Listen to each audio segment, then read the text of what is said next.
তাহলে এটা কাবুকি ব্রাশ, এটা দিয়ে কি করছি আমরা ড্যাব ড্যাব করে পুরোটা কিন্তু ফাউন্ডেশন আমি ব্লেন্ড করছি। আর এটা দিয়ে প্রথমে অ্যাপ্লাই করছি। এটা হচ্ছে কনসিলার ব্রাশ, এটা হচ্ছে কাবুকি ফাউন্ডেশন ব্রাশ। এটা তো যাদের মুখে মেচেতা, যাদের মুখে ব্রণ আছে, বিউটি ব্লেন্ডার দেবো না, তাদেরকে কিন্তু এটাতেই ফিনিশিং করব আমরা। আর যখনই বিউটি ব্লেন্ডার দেবো তখন কিন্তু দাগ কিন্তু বেরিয়ে যাবে। ঠিক আছে, এই দুটো বুঝতে পারলে কাজ।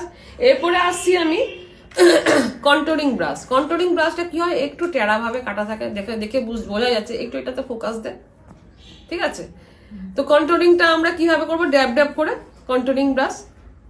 তোমরা ধরো ব্রাশটা তো তোমাদেরকে চেনাচ্ছি। এটা হচ্ছে আমরা প্রথমে ফাউন্ডেশন অ্যাপ্লাই করব, এটা ব্লেন্ড করব ফাউন্ডেশন ব্রাশ, এটা কন্ট্রোলিং করব, এটা হচ্ছে পাউডার ব্রাশ।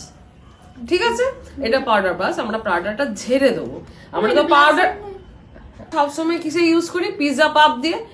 এক্সট্রা হয়ে যাবার পর এটা কি করছি, ঝেড়ে দেবো। তারপরে এটাতে আমরা কিন্তু ব্লাশারও আমরা ইউজ করতে পারবো। ঠিক আছে, এটা হলো। আর এটা হচ্ছে ফার্স্ট কাজ হচ্ছে, আমি তোমাদের দেখাতে বললাম, এটা হচ্ছে স্ট্রিপলিং ব্রাশ।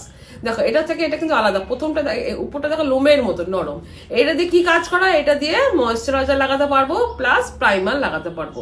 কিন্তু এটা দিয়ে আমি করতে তোমাদের বারণ করি, কারণ হচ্ছে যে প্রচুর পরিমাণে ময়েশ্চারাইজার ভেতরে ঢুকে যায়, প্রচুর নষ্ট হয়। সেজন্য সবাইকে